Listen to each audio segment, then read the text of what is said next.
As I mentioned before, I think I am in a place in my life where I want a child, and we've been struggling with infertility. And so struggling with that. We've had a lot of setbacks. And so continuing to muster up the courage and the energy to go back into the ring for different treatments, for different solutions. I think that's been a significant challenge for me. I think, in addition, I would also say just physical setbacks for me. I live with a disability. I have cerebral palsy on my right side. And so navigating that day to day is a challenge. Although I grew up with it, I obviously have my secrets and ways, to deal day to day. But I would say it's one other thing that you have to think about.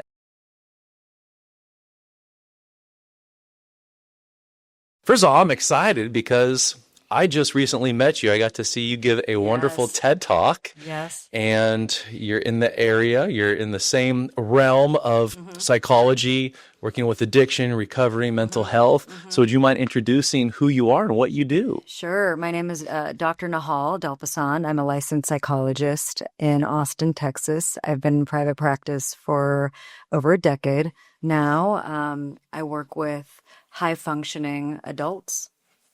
Yeah. So how did you get into psychology? What made you want to start helping people? It's interesting. It was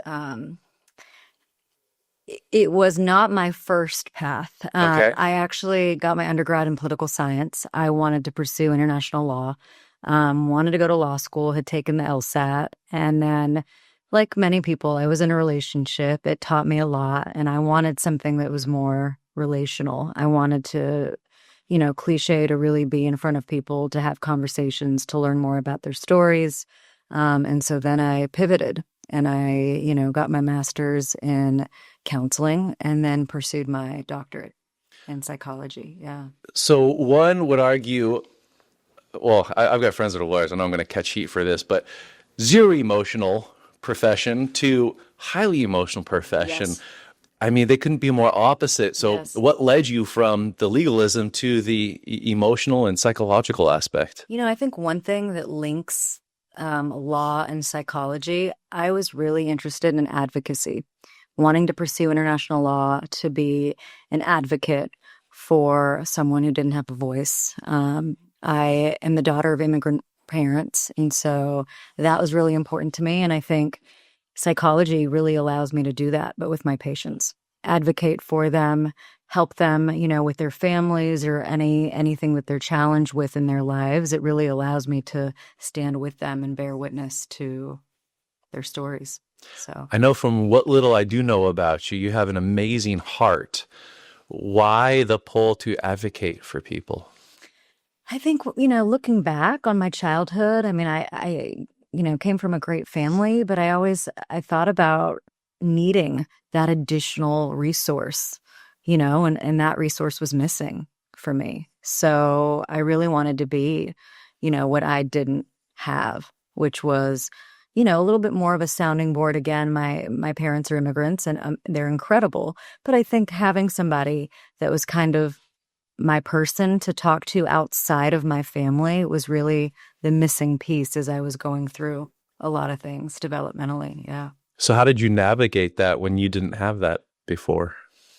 I think it was really hard. I think, growing up like most kids, I definitely had a rebellious stage. I definitely went through, a lot of just ups and downs and trying to understand who I was. So, and I would lean on a lot of mentors. And of course, my family. My family have been the biggest guides in my life. My parents are both entrepreneurs, and I kind of learned so much about helping people and advocating for people through them, and also just their story of coming to a country and leaving everything that they had to build something new and to support us as their three daughters. I'm the eldest of three.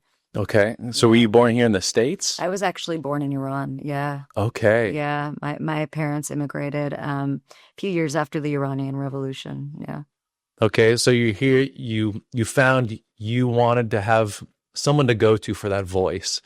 And because you didn't have that, you found other ways. And then now you become that voice. So what does that look like for you and your patients now? Yeah. So, I mean, I have patients who come to see me, all different walks of life, culturally, all very different. I think something that draws people to me, I think they see my name in Austin and they're like, oh, where's this girl from? And so I have, a wide range of patients. And as far as advocacy goes, I mean, one of the things that I have been taught by a mentor was to be a steward of the truth, to speak honesty in the room. And so when we talk about therapeutic modalities, a lot of therapists, they throw out CBT and DBT and all these modalities. All the fancy letters. Yeah, that they ascribe to. And, I mean, of course, I have training in those things, but really what I ascribe to is honesty, being straightforward, kind of pulling back the veil and making sure that if I'm observing something, I'm addressing it head on.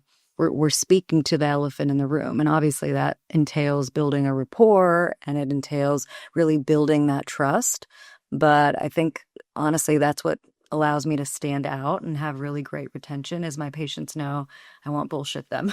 Yeah, well, and that's Yeah. huge because we've had quite a few psychologists and doctors come in, and there seems to, I'm sure there's more camps, but there seems to be two camps. There's what the training is of non-biased, and then I've seen some that get amazing results stating it's so hard to kind of unlearn what you were taught to say, no, there's got to be some bias here because when there's truth, you can't sit on the sidelines and just say, well, I'm going to be neutral. It's like, here's the truth. So having said that, what are some difficulties you find when you bring truth up, knowing that the person, we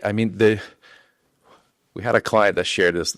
It's the best way. I'm a church it up a little bit, but he goes, they say the truth will set you free, but it sure does screw your day up at first. So how do you navigate that of speaking truth to someone, but in a way that they can hear it? Mm-hmm. And I think that's a great question. I think it involves taking the time to really learn about them and their story. So one of the things I typically say as I introduce myself as a clinician when I'm working with them is, we're going to take time to really understand how the two of us collaborate. Because I don't see myself necessarily as the expert in the room. I see us as two people who are collaborating, and they're the ones, actually, my patients are the ones who are the expert on their lives, right? So I look at it that way. And as far as bringing the truth in the room, I think I let them know, in order for me to be that kind, thoughtful, genuine, intentional clinician, I have to be truthful. And sometimes I'll just tell a patient, I'll be like, hey, strap in. Yeah. I got to address something, right? We have to talk through this. And also, too, I think when you build rapport, they're very open. And even if there's pushback, I actually appreciate the pushback because that tells me that we are in a trusting relationship where, someone can look at me and say, hey, Nahal, I'm not really sure that fits or that lands for me. And I lean in. There's no offense taken by me. It's more of a real genuine curiosity that I want to uphold in the therapeutic space. I love that you shared the word curiosity. We tend to lose a lot of that as we grow up and mature. Yeah. How are you able to hold that, especially being on the professional end? Because I'm sure it's very similar for you. I've seen so many different things that, well, we can over time get a little jaded. So how do you keep that spark of curiosity? I think I've always been a really curious person, and especially when I'm sitting across from somebody. I really want to learn, about them, where their roots are, what has shaped them. One of the things that I tend to say with my young patients, my younger adult patients who, I think your TED Talk talked about purpose, right? Kind of worried about what their purpose is. What's my mission? We say the cliche thing, find your passion.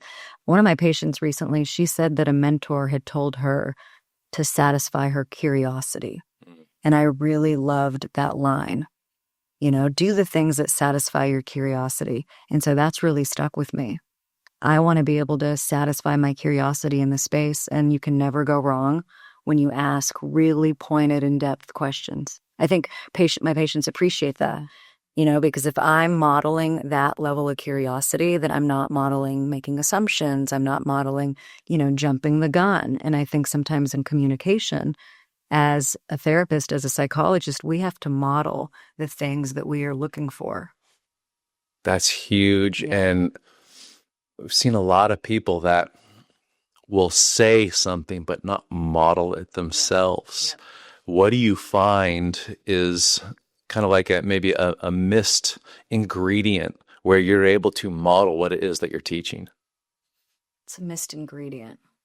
Good question. I think one of the things that I really try to do is, if I'm feeling confused, if I'm feeling at a loss, if I'm feeling at an impasse with somebody, I'm not thinking about that in my head. I'm naming it in the room. Yeah. We're in an impasse again, or I'm feeling at a loss.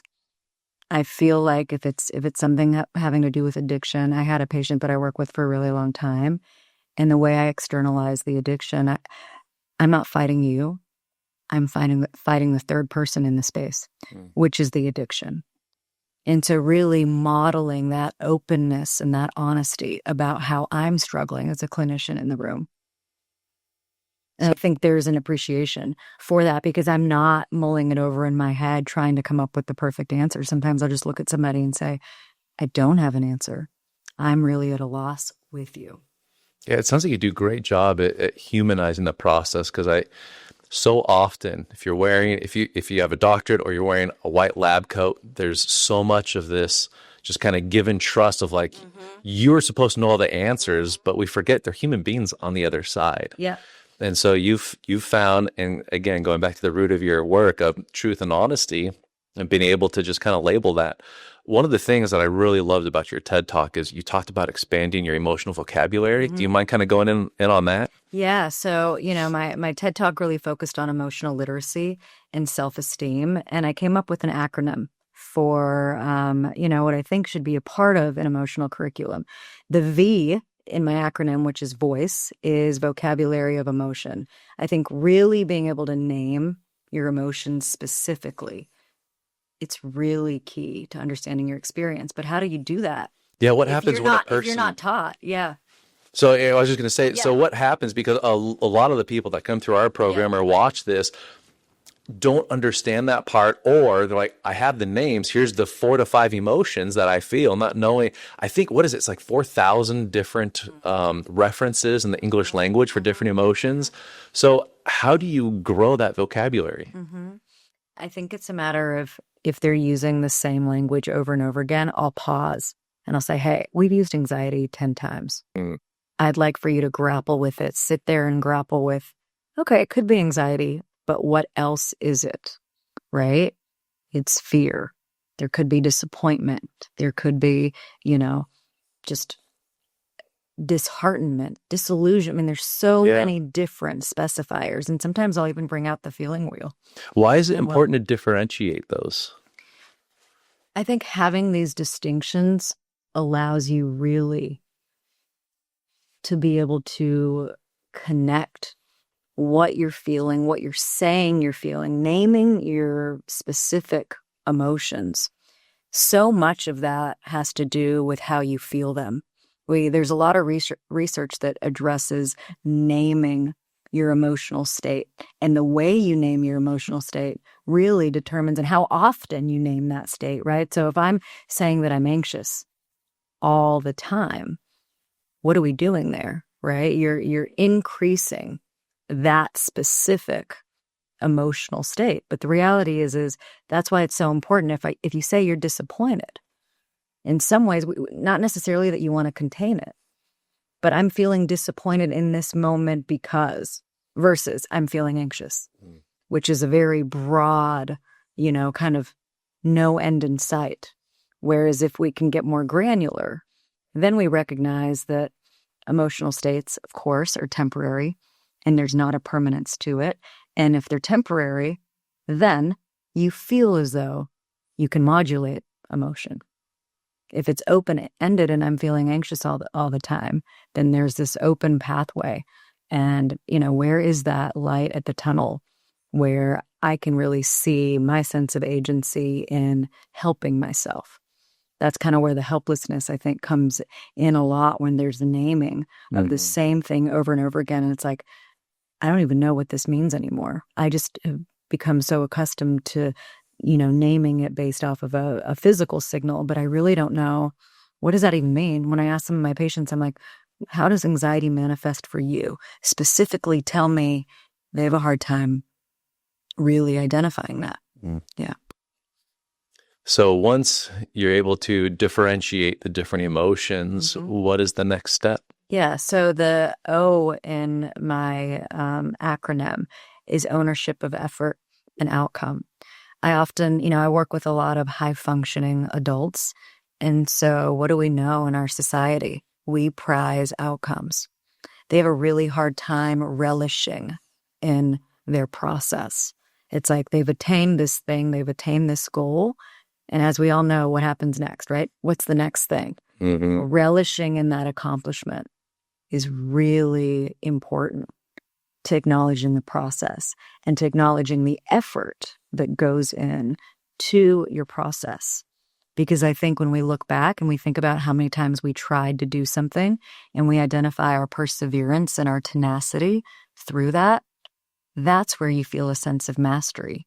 So ownership of effort and outcome equates to ownership of the complete process, not just parts of the process. So once a person's able to differentiate and then they start to own that, is there a set length? Because I've heard people call it, they just continue moving the goalpost or the horizon syndrome. It's like outcome acquired, what's next? And it's this never ending process. So when you talk about kind of ownership and did you use the word relish?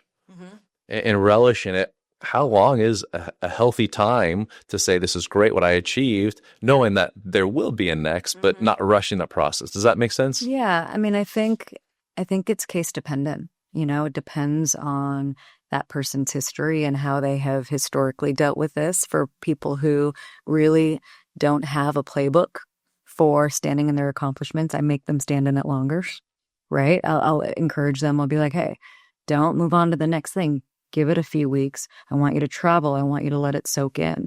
And for others, I think it's really recognizing, I think celebrating. A lot of times people don't celebrate their accomplishments. I mean, a basic going to dinner, a basic having, telling a few people. I work with some people who are so, goal oriented that they are so accustomed to achieving their goals that the notion of celebrating them is, that was a long time ago. I did that a long time ago. I don't do that anymore because there's so many things that, I've accomplished. That's almost kind of, to go back and do that seems ridiculous. Why do you think self-celebration is foreign to most people? I think it's because of the fast-paced nature of our society these days. I think, again, if we're not moving forward, then we're falling behind. So I think that makes it challenging. And I think you have to, going back to, self-esteem, I think you have to be in a good relationship with yourself to even give yourself permission to celebrate. Well, that's, I think, where a lot of people struggle is that relationship with self. They're desperately trying to get out of here. How does one start to want to hang out with themselves? I think, there's so many ways I could answer that question. I think the first thing that you want to think about is, what's your record with hanging out with yourself? What I would ask is, tell me about a juncture in your life where you felt, a sense of pride or you felt calm about your relationship with yourself. Where was that alignment? If it's not here now, where has it been? And then building off of that, building off of what were some of the elements that contributed to being in a place where you could trust yourself, being in a place where you recognized you were honest with yourself, being in a place where you could really, stand in your accomplishments, because everybody's got that in their story.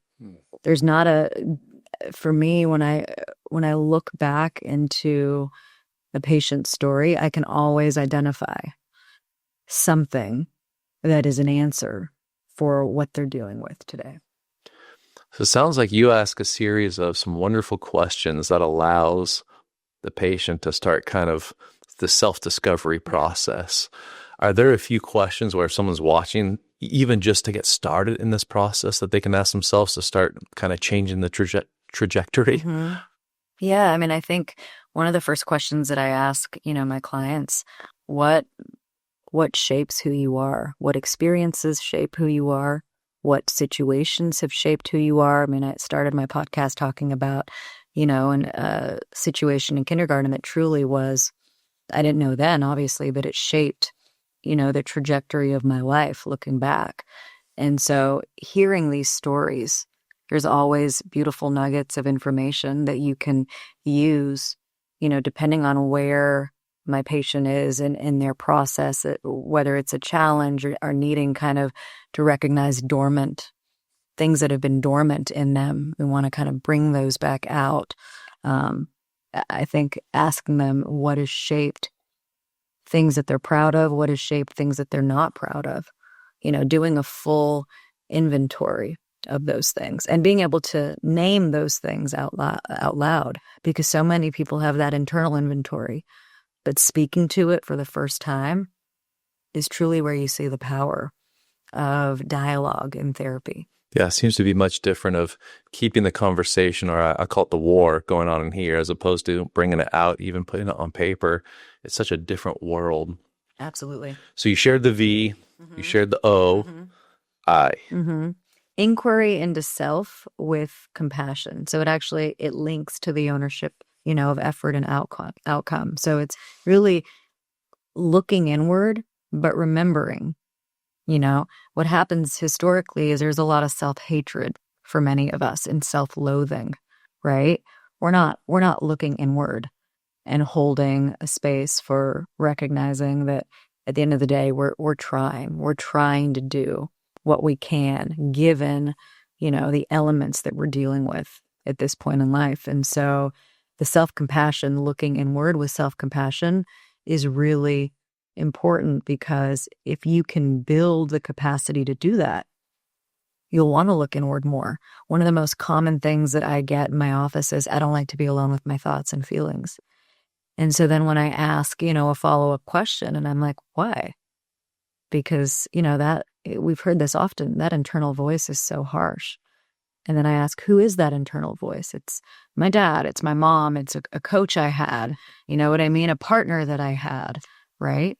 So being able to sift through that and kind of create a line of demarcation and recognize, by doing that inquiry, you're doing something really powerful, which is exploring parts of yourself that need exploration. And who said it was going to be easy? Yeah.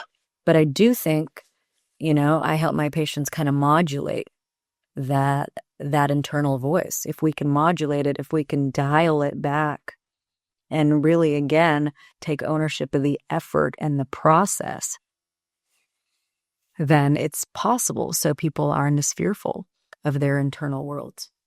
Have you found that seems to be the default in most adults, is that kind of just self-damaging internal voice? It's like that's the gravity, it seems like. And when you go back, like I love spending time with little kids, because it's like little kids, it's all fun and curiosity and inquiry.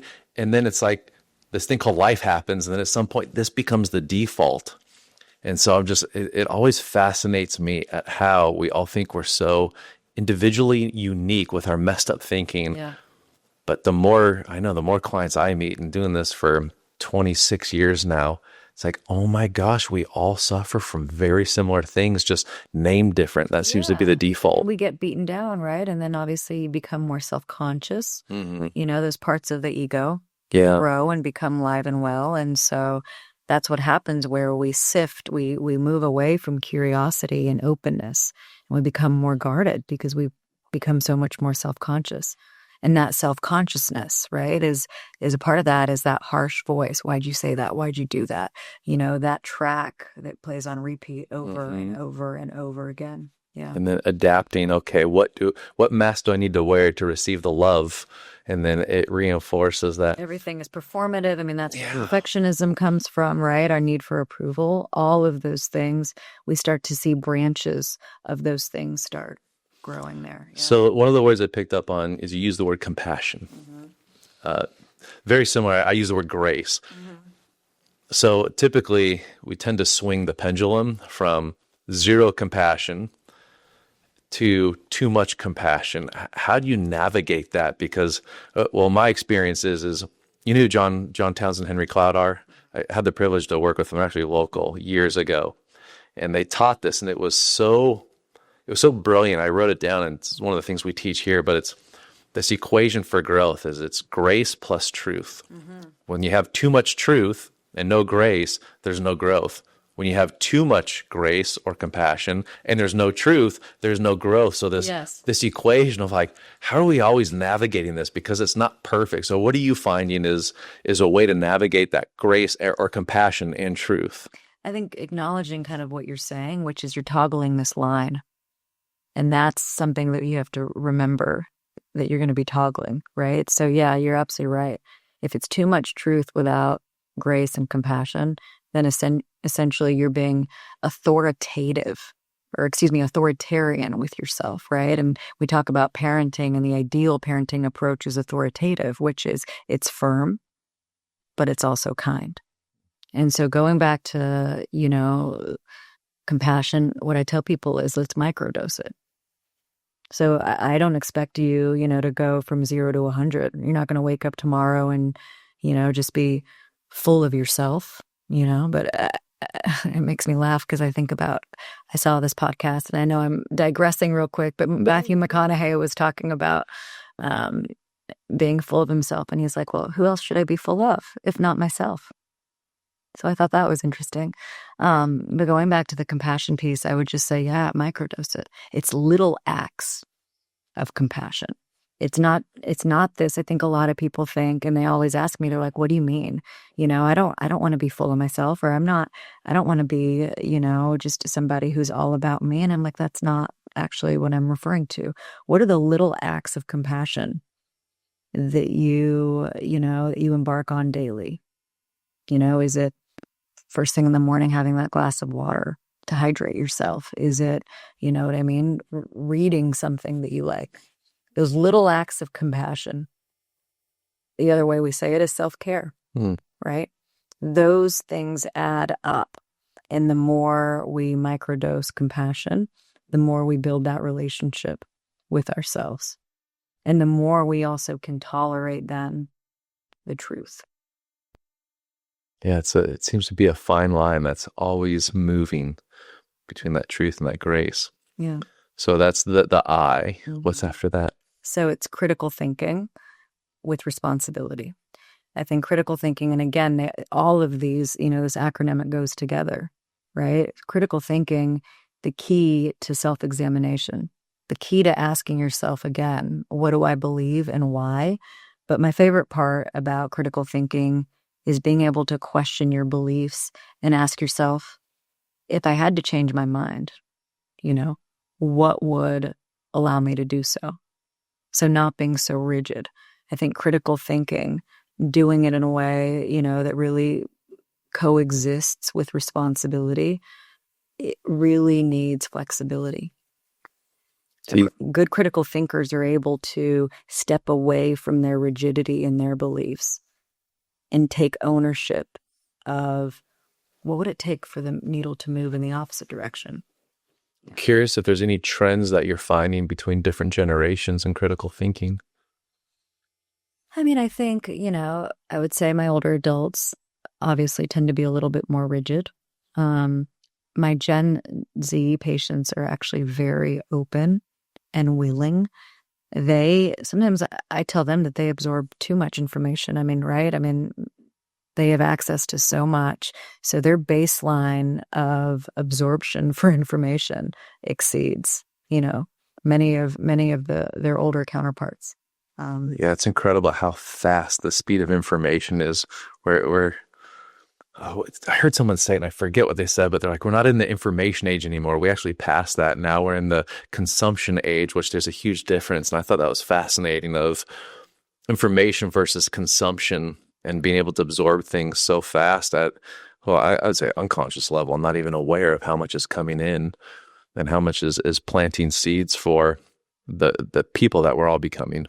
Well, absolutely. And on one level, that's a great thing. On another level, the depletion that it causes, the What do you mean? impact of that, the impact of the depletion on, the nervous system, on the capacity to really feel like you're present in life. We're bombarded, we're ambushed with so much day to day. And then that becomes, the definition of pace for how life should be, paced. So that's another thing, in my office that we talk about is recalibrating that conditioned, society's conditioned pacing that exists right now. Yeah. Yeah. So it's the C. Mm-hmm. And then what's after that? So the E is engagement with conflict and repair. This is significant. Conflict management, communicating through conflict, is one of the hardest things that people address with me in therapy. It's probably every session, most weeks, where I am talking to somebody about conflict with a colleague, conflict with a supervisor, conflict with a friend, with a parent. How do I address it? And most of my patients will say, I'm conflict avoidant. Do I have to reach out? Do I have to address it? And the answer is yes. And a lot of people will say, well, but what if I'm not going to get the response that I'm looking for? And my response to them is, it's not about them. It's about you getting the practice. This whole, my whole framework has to do with practicing these things. So it's not a one and done. You don't get to have one conversation and manage conflict and be done with it. It's practice. And the repair is key. So being able to communicate, first understand what the conflict is about, right? Being able to communicate through it. And there's nuances to that we address. But the repair, which goes back to that responsibility piece. What part of it am I going to take responsibility for? My favorite thing when my patients are blaming other people in my office, I'm like, we can do that. We'll go there. But I want you to point the finger at yourself first. If there are things that you could redo, if there were things that you could go back and shift, I want you to address those things first.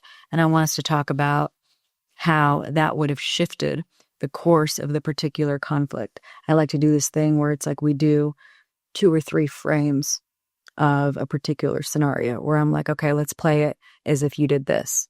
And then, second frame, play it as if you did that.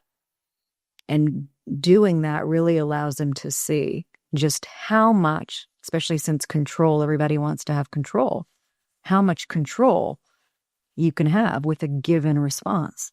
And instead of relinquishing that control to somebody else and saying, oh, but they responded this way, and so that caused me to react. I'm like, but that's, the opposite direction. Move the direction, point the finger at you. Yeah. So although they have conflict as part of growth, have you noticed a trend one way or the other? Again, going back to kind of the different generations? As far as just whether they're, willing to engage with conflict? Well, I'm curious if there's a trend of, as younger generations come in, if there's conflict avoidant. I would assume screens have a big part. Like I remember my grandparents, it's like my grandpa was in the war. And so when you talk about conflict, it was kind of like pull your boots up. There's conflict, you deal with it, and then it's your best friend. You go out and hang out afterwards. And then as it's like more screen time, someone called it like thumbboard warrior or something. It was a great thing. It's like conflict, but as soon as it comes into in person, it's like I can't do anything. And I'm wondering if you see a correlation. Yeah, I mean, I think what I'll say is, with social media and with everybody having, the protection of screens, I think a lot of people, we know this, right? They're willing to engage and make comments on somebody's, post and be really aggressive. But then they get scared to have a conversation about, somebody hurting them, right? So I think the continuum that I'm seeing is there's areas where there's more aggression and sometimes that's kind of misunderstood as, oh, well, that's, I dealt with conflict. I, posted this and my friend saw it, or I posted this on my private story and, there's a back and forth. But I'm like, wait a second, did you guys actually address this face to face? No. I'm like, okay, well, that's, and I have to understand too that where they are, in terms of where they are age-wise, that might be a medium for some level of conflict management. I have to understand that, but at the same time, I think it has to be something where you're looking someone in the eye, where you're addressing how you feel, and two people need to be open and willing and responsive. And so what I would say is, I think I have a continuum of people who would agree with this definition. Others would agree with, hey, I don't want to rock the boat. You know what I mean? I've got too much, let's say, on the line or at risk. For me right now, it makes the most sense to come talk to you about it and shelf it. So I Yeah. have to kind of know where they are. So I meet them where they are, because I don't want to push them into a direction that feels like it's too much of a leap. But I am historically, the therapist that'll say, let's talk about what the resistance is here. And let's talk about what would it be like if you did take that risk and embark on this. I don't care about them. What would it be like for you?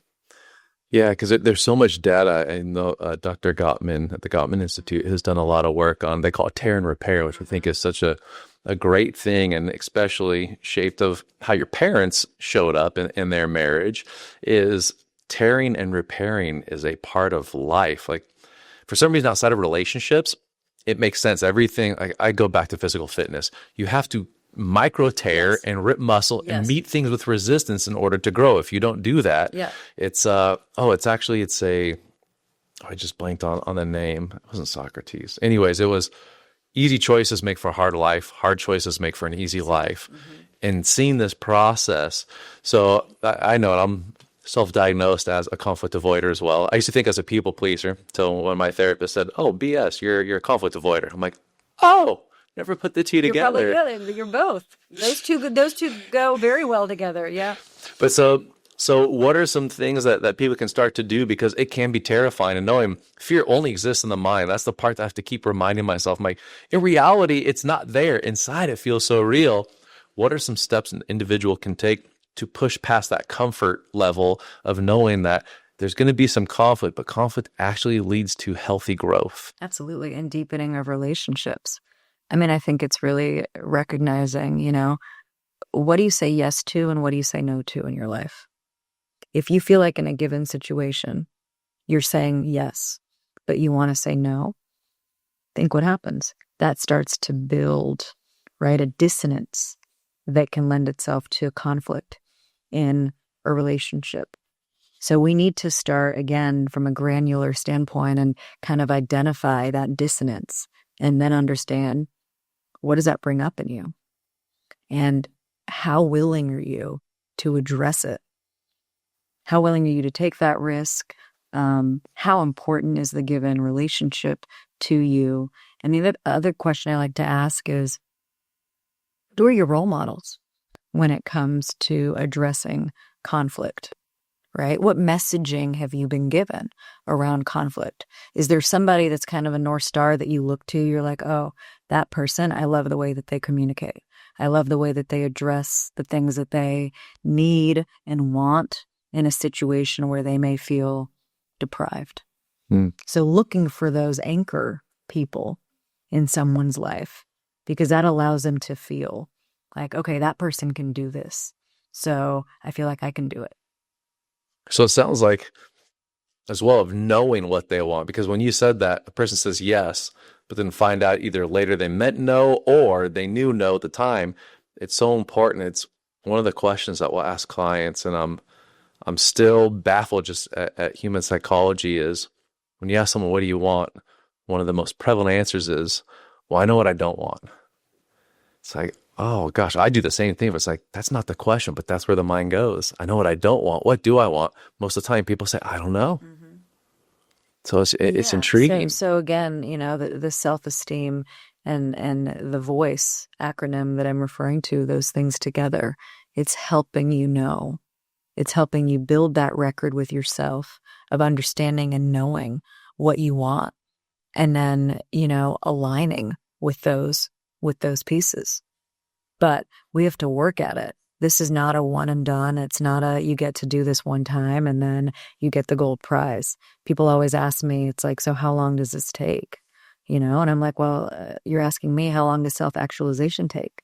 Our whole lifetime, right? Our whole lifetime progression, day-to-day micro movements towards the things that we want. And also, again, remembering that if we want this control, so many people come in, I want to feel like I've got control in my life. And we know that there's a lot of psychiatric disorders that are based off of a maladaptive need for control. If you want this control, it really has to do with something as simple as looking day to day and thinking about how many points, did I deviate from what it was that I really needed or wanted, right? I mean, I genuinely, when I work with people for a long time, it's like, when did that self-deprivation start to happen and why? And how do we kind of get you back to feeling like you're deserving of something other than depriving yourself? Yeah, you mentioned control, and it seems like such a catch-22. I was questioning myself. I'm like, do I really have control of anything? So I'm starting to think it's just all a huge illusion. And it's what we're starved for, and knowing that there really is no control, but there's a sense of at least self-agency. But exactly. Yeah. But it's just incredible. So one of the things you shared is being able to challenge beliefs. So I'm curious, if you're willing to be open, is there a belief that when you first started working with patients that you had or stood on that maybe you challenged and either 180'd or developed a different belief? I think, initially kind of being green as a clinician, you kind of go off of what the textbooks teach you, which is like, got to be boundaried and, make sure that you're not kind of giving too much of yourself or disclosing so much. I mean, the classic, don't over disclose, all these things. And today, I'm a contrarian when it comes to all of those things that are taught. I think my patients really appreciate a human being in the room, and they really appreciate when they're dealing with something for me genuinely to sit there with them. I think, early on kind of in my career, maybe I shift the frame and kind of, want to throw in the silver lining.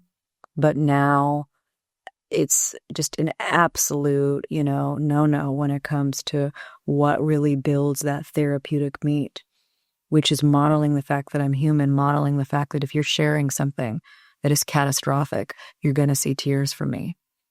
And, I think that I wish I could really look back at those moments when I was younger and just be like, well, what were you, you're so careful. I think that's the thing that I would say. Sometimes therapists are so careful. And a lot of my patients will say, I just love it sometimes that you just rip the Band-Aid off.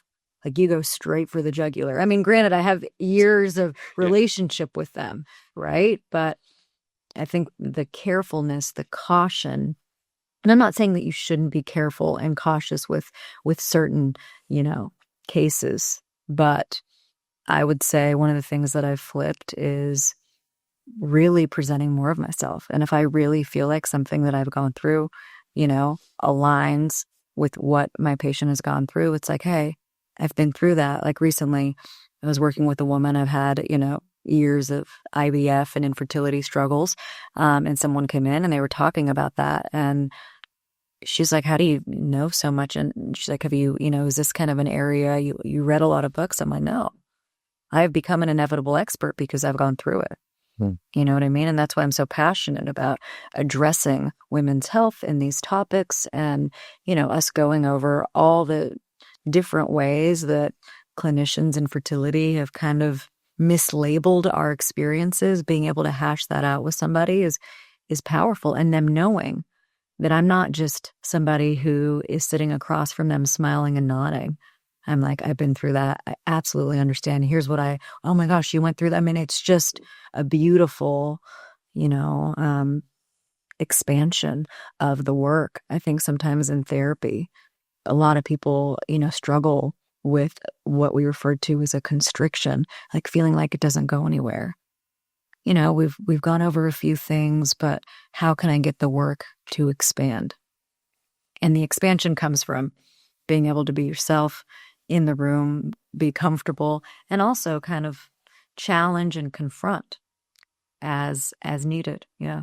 Yeah, it's so refreshing hearing that because I see a lot of professionals err on the side of overcautious because of liability and all the things that you learn in school. And it's interesting because even 2 years ago, we weren't seeing this, but now we're seeing people going, I got AI. I can do therapy in AI. And it's interesting seeing some people that have done that. Yes, there's aspects that are helpful, but it's like you're missing the human emotional element and the human brain to be able to connect different things that a computer doesn't. And so hearing that, just how much more humanized the approach is, and actually jumping in the pit with them and just sitting there with them. And I think something else, it's funny. I cuss a lot. You know what I mean? That to me, actually, I saw something that Adam Grant, famed psychologist and researcher who, organizational psychologist, he basically, he said that cussing in therapy really humanizes you. And so I mean, and I have a colleague and a mentor who's 75. She's spicy. She's a redhead. And I mean, that was her opener with me. You know what I mean? Like, hey, Nahal, nice to meet you. Like, what the fuck are you bringing to our office? I was like, oh my God, I love you. Or she just broke that barrier down. And, I can sit across from somebody and look at them, and with that kind of emphatic tone, and it breaks down some of those, kind of cautious worries. I love that you were modeled that, because this was years ago. Something happened. One of our therapists wasn't able to run the group. We've got clients there and there's no one else. So I just stepped in to try to help. Ended up being a great group. I'm like, oh, this is great. It was just a didactic session, purely educational. Yeah. But what's interesting is there's more and more requests. So I continued to do groups for a while, and multiple clients would say, I love the information, but I can't relate to you. You seem so fake. And I remember, because I like studying things and then trying something new, I can't figure it out. I was raised in a very strong Christian family. You don't cuss. Something happened in a group, and I'm like, you know what? F it. And I just went in, and we do surveys after, off the charts of like, oh my gosh, I connected. And I thought, it can't be that simple. That was the only thing that I changed. And now I call it therapeutic cussing. Yes. But it is incredible at how, when you're coming from a standpoint of just pure education, there's that wall. And then as soon as you jump in the pit and start, like you were saying, sharing a little bit, but then also it's like, all bets are off. Here's where we are. Yeah. It is amazing at how that's where I think there's the human connection that really comes out, and it goes, there's actually healing being done, because it's not a person going, what do the textbooks say? It's not a person stating, I'm over here, you over here. It's human beings in this messy shit of life together, figuring it out and just sharing experiences. And it's this beautiful thing. Yeah. And I think, getting in the muck is really what differentiates kind of, one therapist from another. Getting in the muck, being clear, being honest, from the distant, old school, archaic smile and nod therapist. And again, no shade on that, because I know psychoanalysis is, still something that many people enjoy and like as a modality. But especially now in our society today, the number of people who come to me and they're like, I paid X amount of dollars for someone to just smile and nod. I had no direction, no guidance. And again, for some that may work, but for most, they really want to feel like you're in the muck with them. And I think that's what also, it's a driving force behind what I do. First off, my personality wouldn't allow me to just sit back. That's just not my vibe. But this work, I get up every day so excited, because I'm so excited to really learn about progress that's being made, or setbacks that we have, and where do we need to pivot? What do we need to experiment with? Where do we need to go back to the drawing board? A lot of the things that I'm, talking about today are things that I use as a clinician, right? I'm not saying that I have all the answers, and I definitely, if there's a collaboration happening, there's going to be times when this experiment or this strategy didn't work. We have to go back to the drawing board. We have to take ownership of, the effort and the process, all the things that I talk about. I'm aligned with in my own life. I use it to challenge myself. Yeah, I think there's a huge part too of this mindset of exploration within life versus, I don't know where it comes from, but we seem to want to have the right answer, to do the right thing, back to the performance aspect, as opposed to, I remember first time, you ever heard of the show House? I think so. So the premise Yeah, is he's a brilliant doctor, no bedside manner, Hugh Laurie, great, Yeah. great thing. It was But on ABC a few years. probably, I don't know. I think we saw it on Netflix, Oh, but okay. I never understood this. And I have family that are doctors. But doctors start by actually removing what it possibly isn't. You think the doctor knows, here's the symptoms, they know here's what it is. And so the whole premise of the show is they give him the cases nobody else can figure out. Right. And so he goes right away to put him on this. They're like, how do you know it's that? We're actually trying to rule that out. And I remember thinking, like, this is amazing. If this is in the medical world, what if we brought this over to the emotional, psychological, and spiritual world of how do I really explore? What if there is no right or wrong? What if it's the more I can play and challenge these things, is there going to be growth there? And still working with it, but it's like the more I navigate that, it's like, oh my gosh, all of this world is a huge playground for us. How do we figure it out without looking at right or wrong? And I love hearing you say that of like, we try this. If it works, high five. If not, okay, we'll try something else. We know what doesn't work now. It's test, retest again until we land on something. And everything then is tailored, right? I mean, yeah, exactly. So one of the things you talked about is jumping in the muck with them. In this line of work, and especially in the mental health and addiction field, burnout is incredibly high. How do you not take that muck home or let it spill over into personal life? I mean, I think historically in my career, there have been times where it's been hard, right? I want to own that first and foremost, that I'm not going to sit here and say, oh my gosh, there's this perfect, divider where I go home and I just, I leave work. There's a box. I just put it all in there. I leave work at home. That's not the case. I think it's definitely a muscle that I've built. We talked about kind of building a muscle, breaking down a muscle. It's like there's strength and a threshold, doing what I do as long as I have. There's a muscle that I've built and being able to manage that. And also just, again, I think burnout is really linked to self-deprivation. And so one of the things that I focus on is shifting my gaze to the buckets in my life that need my attention.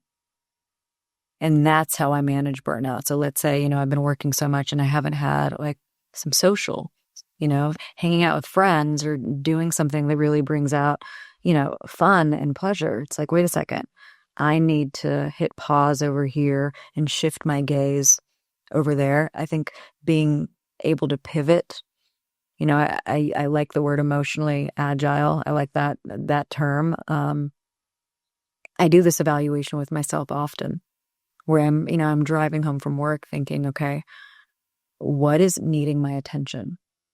And how does this relate to the fatigue, the emotional fatigue, the physical fatigue that I'm experiencing?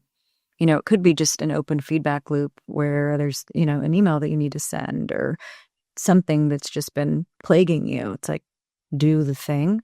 I notice that my capacity, my threshold increases significantly when I'm doing that self-assessment.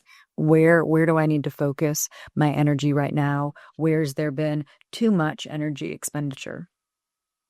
So it sounds like kind of a daily check-in. I call it my daily debrief. Yeah. Going from the sports days of watching the game film back, going, what if life is a big game? And what if I did this every day? How did I live today? Did I live it to its fullest? Did I accomplish what I wanted to? And not from a place of judgment, but a place of how can I continually get better at this thing called life? Mm-hmm. I mean, exactly. I look at it from a standpoint of taking, all the things that we hope to be in alignment at all points. I mean, I have patients who come in and they're like, these two things are going well and these other things are not going well. And it's like, let's kind of look at this situation and identify, right? We don't need everything to go well all the time. It's really being able to identify those areas that are high value to you in this moment. focus on that. And then also recognize it as a human being again. I wish we all had the threshold to juggle everything and to be perfect at juggling all those things at every moment, of the day, but we don't. And so I think that fallibility piece, really recognizing that, because going back to what I was saying about the self-inquiry with compassion, it's like times when you feel like you've dropped the ball or times where you're the hardest on yourself. Well, I think that sets us up for failure if we're thinking all these things have to be going well for me to experience a high level of joy in life. Because what are the odds of everything going the right way? So of learning how to find joy Yeah. in all aspects. Yeah. So one of the things you talked about is self-celebration. Mm-hmm. What's something that you have been able to self-celebrate or that you've been proud of? Oh man, recently, what is something I have been able to self-celebrate? I mean, I will say, this last week since we did the TED Talk, really, I mean, I standing in that accomplishment, had lunch with my family. They all came in to support me. And after having lunch, I had my own little private moment. And I really went back over the last few months and thought about how I was working on the TED Talk and managing my practice and a few other things.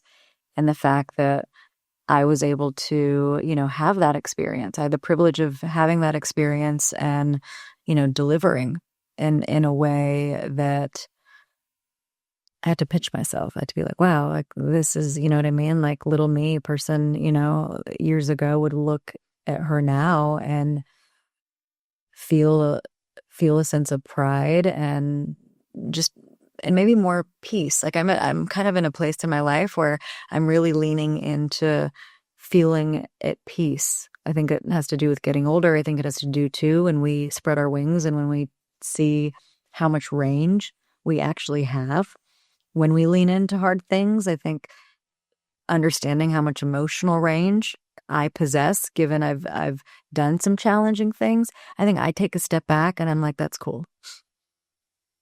That's kind of the standing in my accomplishment. I do that. That's cool. That range has afforded me a lot of really interesting experiences. But if I didn't do those things, then I'd never know what my emotional, physical and mental range was.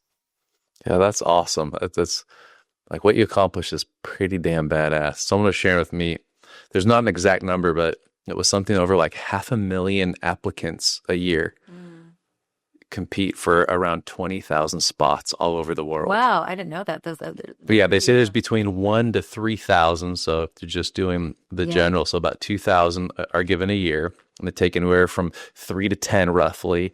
So if you do the math, it's like out of over 500,000 roughly, you're within the 20,000 or so that were accepted. So it's a huge accomplishment.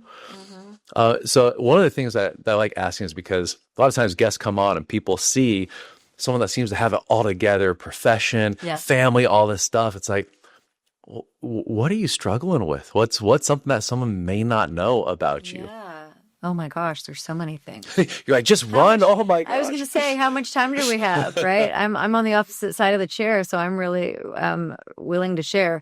As I mentioned before, I think I am in a place in my life where I want a child, and we've been struggling with infertility. And so struggling with that. We've had a lot of setbacks. And so continuing to muster up the courage and the energy to go back into the ring for different treatments, for different solutions. I think that's been a significant challenge for me. I think, in addition, I would also say just physical setbacks for me. I live with a disability. I have cerebral palsy on my right side. And so navigating that day to day is a challenge. Although I grew up with it, I obviously have my secrets and ways, to deal day to day. But I would say that it's one other thing that you have to think about. You know what I mean? I have to be mindful of my energy levels. I have to be mindful of exercise and making sure certain things in my life are non-negotiable, because if I don't do them, then, it really affects the physical presentation and the challenges that I deal with day to day. So I would say those two things really have colored, the IVF and the infertility struggles have really colored my life over the last few years. But the CP has been there my whole life, and I've coexisted with it. I've lived with it, but it's not easy. And it's not easy because, it's like you live between, I like to say, like two kingdoms, one where you're able and one where you're limited. And I have what is known kind of in the disability literature is passing privilege, where it's not like you initially recognize, the limitation off of first glance. So I think that piece can be challenging to navigate. Not to say that I'm not grateful for, my circumstances and the things that I am able to do, but navigating the in-between can be a challenge. Yeah. Well, those are two huge bombs. Yeah. Yeah. That you say with such poise that I think, because so my wife and I have had friends who dealt with it, and we tried to support, but we had no idea. And then as the wife started sharing, I had no idea how emotionally and spiritually just draining it is. And just hearing that, it's kind of like, oh my gosh, you never know what someone is going through. And even when they explain it, I mean, we're empathetic, but I'll never fully understand that. And seeing the choices that you make of continuing to go through and then still finding joy in those moments of life. Yeah. I know it's kind of a generally broad question, but how do you navigate that and continue with this, I'll say, beauty of life, if that makes sense? Mm-hmm. Even in the muck, how do you do that? I mean, there are definitely times where you become bitter and hardened. Rightfully so. Right? Where you're asking yourself, and your faith is tested, and you're asking yourself, how many more times do I have to go through this? And again, especially because, I'm used to doing things and putting effort into them and doing them well and getting the outcome. Exactly. But in this case, again, it's like that's not how it goes. I describe this path, this journey with IVF and infertility as a video game you never really decided to play. The whole time you're holding your breath, you're trying to get through every phase. And then at any point, you're unsuccessful. So we have to go back to, the first level, the drawing board. So I think there's been times where I have felt, hardened, tired, and bitter. But what I really tell myself now is, I can't allow myself to submerge in that too long. And I also need to look up and look at the people around me. And I've had such a privilege to be a guide to so many, young and old. And I don't take that lightly, that responsibility and the care that, is given in trusting me. When we think about parenting, the definition of parenting that exists in my life takes on a different form. It's shaped differently. But that's how I look at it. I actually had a girlfriend reach out to me recently being like, hey, we're pregnant with our third, and I was scared to tell you. And I was like, please don't ever. Like, I don't want you to fear sharing this with me. I have immense faith, and I'm really looking to that faith to guide me. But I don't want to be hardened by this journey. I want to be open. I still want to be caring and compassionate towards myself while acknowledging the challenges. Yeah. I think you put that beautifully, and it also shows that you do the work yourself. You just don't teach it, because that was an incredibly hard part for us. It was one of our close friends, and my wife was pregnant with our first at the time, and we were inviting them to things, and she finally pulled my wife aside and just said, I love you, but I can't be around the kids at all. And we lost a friendship. And it's like, how do you not mute what you're going through, but also be aware of how you also affect other people? Yeah. And so to hear that you guys had that open conversation, again, kind of coming full circle of conflict and how to deal with it, because not everybody is willing to go through that part of going, how do I show up as me for the other person, but they can show up for them as me. And it's, again, back to the beautiful mess we call life. Yeah, exactly. And there's something about too, me being in those, if it's like a kid's birthday party, I don't want those parts of me to be dormant. I want to strengthen, like spending time with my girlfriend's kids and being a part of their lives. We're actually godparents to a few of our, best friends' children. And I love that honor in that role. I want to be present for it, because if I'm not, I feel like a part of me then almost dies. That's how I look at it. Yeah. Yeah. So recognizing that part, giving it a voice, but also not letting it run everything. Yeah, It sounds I don't like. want to sever, that part of myself. I don't want to divorce, that part of myself, disconnect from it. I want to reconnect to it, and I acknowledge that it's painful, but to me, that pain is profound. Yeah. Yeah. So you just gave a wonderful TED Talk, a huge achievement. What does the future look like for you? What are you excited about? Well, I mean, I'm excited for this opportunity. So thank you so much for having me. I've been looking forward to this, by the way. Yeah, it's actually really amazing to meet people like yourself. We are, in a similar line of work. We devote a lot of our time and energy to helping others, and I appreciate meeting, so many amazing people through these opportunities like the TED Talk. And as far as for me, I have a children's book coming out. We actually just got word that we should be getting the shipment in next week. Oh, how exciting. I'm very excited. The book is called The Seasons of Little Tree. And my name in Farsi, Nahal, means little tree. So it's a book about growing through the seasons of life. And the way we've depicted her in the book, she's a little tree and she's got brittle limbs, as almost an homage to the CP that I've grown up with. And so really excited about this book. It emphasizes belonging and resilience, and also recognition of pain and grief. And most importantly, the roots that keep you steady. She learns at the end that, it's not about being little and being brittle, but about the roots that keep her steady into the ground.